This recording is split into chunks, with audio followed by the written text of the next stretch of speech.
are we all doing? This pre-match build-up between Manchester City and West Ham United. It's been a while since we've had a game, Gonzo. It feels like ages, doesn't it? Yeah, well, yeah, it does, and rightly so. I think we needed ages as well. I've got to be honest with you, though. It feels like there's been no football. I guess I don't watch Champions League, which I know was last night, and the weekends because of this winter break. One game on a Saturday, one game on a Sunday, or whatever it's been. It's not really felt like football, if you know what I mean. It's not going to feel like football tonight. You're supporting West Ham, I don't think. You ready for the lineup? I don't think it's particularly good news, to be honest with you. I'm going to take a little bit of a punt already and say neither of us are going to be happy with this. Anyway, I'll go with it. Fabianski in goal. That's about as positive as it gets. Back three: Creswell, Ogbonna, and Diop, with the wing backs of Fredericks and Masuaku. Centre midfield, it looks like he could be playing maybe four across the middle, or it looks like it's four across the middle of Snodgrass, Souček, Rice and Noble, and up front is Mikel and Antonio. Now I'm using the One Football app. One Football have sponsored this show. The link is in the description. It's completely free. I got a notification just as we come through. Look, I'm using it now. There you are. The West Ham lined up for you. So according to One Football, they think Snodgrass is playing striker with Antonio, which is a bit of an odd one.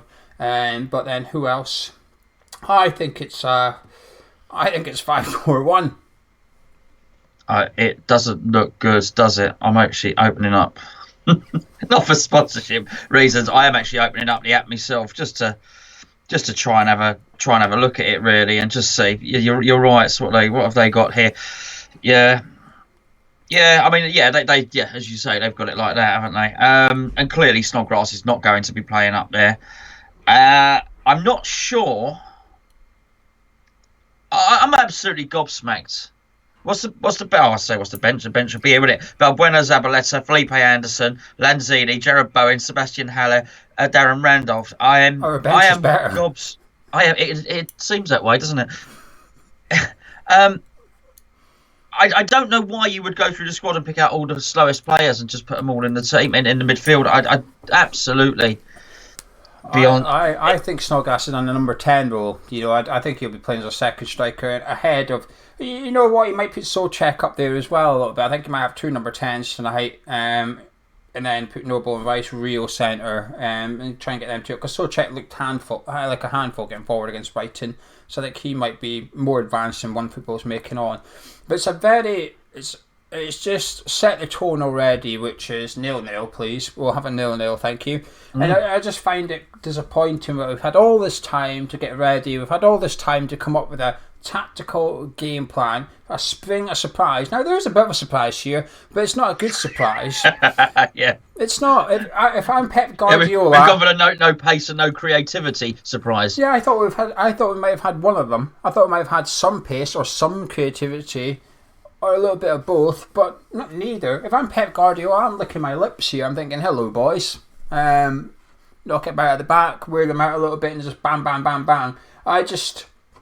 I'm disappointed. I think this formation relies on you being very good defensively. And we're not. Even you can chuck as many defenders you want at it, we're just not good enough. We're not good enough organised or lack of individual errors. There's always one fuck up in that back three. They all have to be 10 out of 10 tonight. Anyway, we might come away with a 0-0. But that's a great big whopping if, and I just can't see it at all. This is awful. If I may interrupt, they're playing for a set play. Clearly he thinks he's gonna. Is he playing for a draw? Yes, but he may be thinking I'm going to keep this tight, and then Snodgrass puts the ball over and Souček heads it in or something like that, or Bonner heads it in. He's playing for a set play there. I'll tell you what's bad about this is there's nobody there to help Antonio out. There's nobody there to share the load. He's going to be doing all the running. Why? Because he's the only one that can run. And he's going to be knackered. And I do not need Mikel Antonio getting exhausted during a game, because when Mikel Antonio gets exhausted during a game, he can often get injured. And he runs himself into the ground because that's how hard he works. You need someone running next to him, at least with Felipe Anderson next to him, to do some running, to add some more pace to it. It's easy to throw Bowen's name in there. I've said what I thought my team should be anyway. I thought he should be in it, but okay, we've not seen him, but we do know what Anderson brings. It's some pace. Lanzini might not be everyone's favourite, but he is, and he's not in great form, but he is creative. Fornals, he is creative. He's not even in the squad. Yeah, I mean, there's just like it's this. This better work because no one's expecting a win anyway.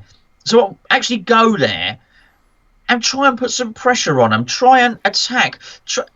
By all means defend. By all means defend for 3/4 of the game. But when you get the ball, have some pace and more than one to be able to spring a counter-attack. And what it will do is it will keep their defenders further down the pitch. It stops them pushing up with their centre-backs to the halfway line, which is invariably what they'll do.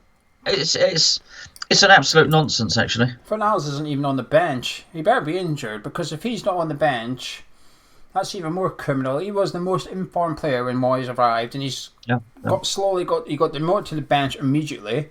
Got a little game time, and now he's demoted out the whole squad by the looks of it, in place of Lanzini, who has been bang out of form. I'm disappointed. I was looking forward to seeing Sebastian Haller up front, up against their centre-backs. Now, Fernandinho isn't starting centre-back. We'll do the City line-up in a minute, but I was actually hoping Fernandinho would stay centre-back. I was thinking, you know what, Sebastian Haller up against him from goal kicks, from clearances and stuff, and Antonio's waiting to run, like we did against Southampton. I was looking forward to watching that, but I don't know. I bet you Haller sitting on the bench tonight. I bet you he's thinking, thank God I'm on the bench, because I do not want to be doing what Antonio's doing, which is stood up there on your own for 80 minutes of the game, getting the ball pumped at you, little support, and when you do bring it down, and Snodgrass is splitting social media at the minute. There's a lot of debate on social media about Robert Snodgrass in particular. Some people saying he's Hammer of the Year, and some people saying he should be nowhere near the starting 11. But the thing is, if Antonio does get the ball down, he turns around, Snodgrass is going to be about 20, 30 yards behind him. It's not his fault, he's just not fast enough. So if he is in the number 10 role, what's he going to do? Maybe Moyes has put him in there because he scored 2 against Brighton, but 1 came by a massive deflection. I don't know, I'm just very disappointed. We'll rattle through the City one, then we'll have a quick discussion about the game overall. Ederson in goal, Walker, Otamendi, Laporte and Mendy at the back, David Silva, Rodri and De Bruyne in midfield, Bernardo Silva, Aguero and Jesus as the front 3. Their bench, just to make it worse, Foden, Mahrez, Cancelo, Gundogan, Stones, Bravo and Fernandinho. That's such a good squad. I'm surprised they can afford it, Gio. Their bench is better than their first 11 as well. Maybe we should just let the subs play each other and see what happens. I don't know where they're funding it from, but it's I don't know what to say. I'll tell you what. It's pointless talking about their team. It's ridiculous, actually. But there's a weakness. Sorry, there is a weakness. Mendy is a weakness there. We have to get at Mendy. And this is what frustrates me now, because we've now got Antonio stuck in the middle. If you had Alio there with him, you could say to Alio, right, you go middle, and let's get Antonio out right. Even if we have a really lopsided 11, even if we have no left winger, but we have a right winger. We play 3-5-2, but one of the strikers is actually a right winger. But it's okay, because every time you get the ball, you just go for Antonio. You aim into that diagonal, and let's say to Mendy, let's have a battle. Our whole game plan is going to be to take you out. Because how often have we seen it done to us with Zabaleta right back or something? You're looking at that City one, you're thinking, there's no point in putting Antonio up against Walker. Walker's fast, Walker's strong, he'll handle Antonio. Antonio wins some battles, he'll lose some. But with Mendy, I would fancy Antonio to get majority of the battles against him. I don't know. I mean, it's just, I didn't have optimism for this one. I know you had a sneaky, we might do it feeling. I had it a week ago, but not for this one. For some reason, I just don't fancy it at all. I didn't. I think we're likely to lose. I thought we were likely to lose, but I thought there might have been something. I thought we so often catch teams at the wrong time. When they've got a new manager uplift and they've just brought a striker in or someone's returned from injury. We know a lot of times things go against West Ham. I thought this was as good a time as you will get to play Manchester City, and for all the reasons that everybody knows. It got to today. Not I thought we were going to win. I think because it feels like there's not been football for a little while. Just as I was getting ready to come out here, I thought I'm looking forward to this game. I'm actually looking forward to it. I'm looking forward to it. I got me tea. I got me chocolates. I got me got me stuff. I'm gonna sit down. I've set the telly up. I'm ready to go. And now you've told me the team, and now I'm not looking forward to it anymore. Yeah, do you know what put me off? David Moyes yesterday, actually. Because I was away, I was trying to keep an eye out because I know we had these videos to do and stuff. And when it came up on my Twitter from what the club, Moyes' press match thing, I thought, okay, I'll have a read of this. Then there was his comments about Bowen. I thought, oh, what's the point? And it was very much Anderson. Well, I'm not even sure if he's going to be in the squad yet. And I thought, oh, behave. It's Tuesday. The game is tomorrow. Fine if he's going to be in the squad. This is very much you said. I'm not starting him, but here's my excuse. He did it with the FA Cup. Remember the FA Cup game?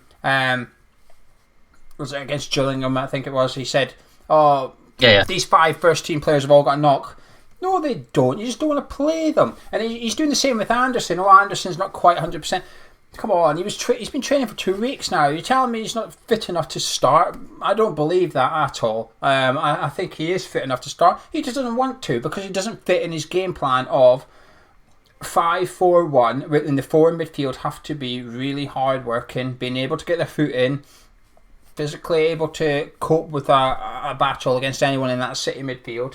I know you're saying we're relying on a set piece, but how are we going to get a set piece? That relies on us getting a corner. That relies on us buying free kicks over the halfway line. Antonio will win a few of them. But what's a few? I don't know, Gonzo. My optimism was very lacking anyway, but it's just I think a lot of people. I know a lot of people thought we were going to win, but some people thought, well, hold on a second. At least we get to see the new players and all this other stuff. And now, crikey. It's a hard sell. It's a hard sell. He's playing the formation. I can't remember off the top of my head. When we've been playing 4 at the back on the Moyes, our results are actually good. If you pick Brighton, for example, it would have been a 3-1 win for the 4 at the back and a 2-0 loss for 5 at the back. So 4 at the back, we're doing all right under Moyes. We had the Bournemouth win. We were beating Brighton and stuff. But then when you switch to 5 at the back, we're doing crap and we're just coming out straight away with the crap. When you've got Masuaku left wing back, a midfield that they're going to struggle to make any run to getting beyond. We are going to need a Mikel Antonio that we saw against Chelsea at Stamford Bridge, and we're going to need the most resolute defence that we've seen all season. Babianski's going to have to be 10 out of 10. Everyone's going to have to be 10 out of 10, and we might get a draw. If we had a better manager, I would fancy us tonight, Gonzo, because City have been got at the last few weeks, and this isn't the first time I'm saying this. The plan is done for you. The hard bit's done for you. You just have to go watch the last few games. Go, okay, how have teams got success against Man City? Okay, they've done this, they've done that, they've done this. Let's integrate all this and have a go. But we've not. We've looked at it and went, nah, don't worry about that. I'll tell you what we'll do. We'll do what we did against Brighton at 3-1 up. We'll bring that line-up out and have a little look. I don't know. I'm just... Look, you know what, mate? Hopefully we're people are laughing at this video because we've won, and saying what do these guys know? Hopefully they are. It's difficult. It's the school holidays, and my boys coming down to watch the game with me down here, and it's hard for it's going to be a hard sell for a kid. Particularly, I've been telling him, oh yeah, Anderson's back, and Bowen there. You've not seen Bowen yet. He's our new striker, and all the rest of it. He's going to see the team put out. We're probably going to have 26% possession. I'll go with that. I'll go a sweepstake or whatever. I will go with 26% possession. That's a lot of time over 90 minutes for the other people to have the ball. Let's see. Maybe miracles can happen. Maybe just going to get... If we're 0-0, he makes some substitutions. The trouble is he's almost got too many good players on the bench. You can't bring all of them on. You only got 3 substitutions. I wouldn't be surprised if one of those substitutions does defender. So you may well find that... Well, they're all attacking. What's he going to do? He's not going to take off a Snodgrass and put on Anderson, is he? No, do not put it past him to bring Zabaleta on at some point. Please, honestly, I'm telling you, do not put it past him. Realistically, we could do with Bowen and Anderson, Haller and Lanzini all coming up. You can't. He's left too many good players on the bench. Too many. Anyway, let's start wrapping this one up. I'll tell you what, I just had a little bet there. Souček to get booked 4-1.